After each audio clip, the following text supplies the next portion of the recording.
خالدين فسجد الملائكة كلهم أجمعون إلا إبليس استكبر وكان من الكافرين قال يا إبليس ما منعك أن تسجد لما خلقت بيدي استكبرت أم كنت من العالين قال أنا خير منه خلقتني من نار وخلقته من طين قال فاخرج منها فإنك رجيم وإن عليك لعنتي إلى يوم الدين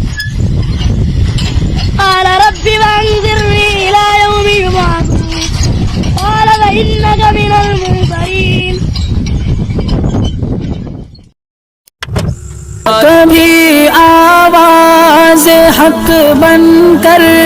ये चैनल आगे आता है कभी सच्चाई का शीशा यही चैनल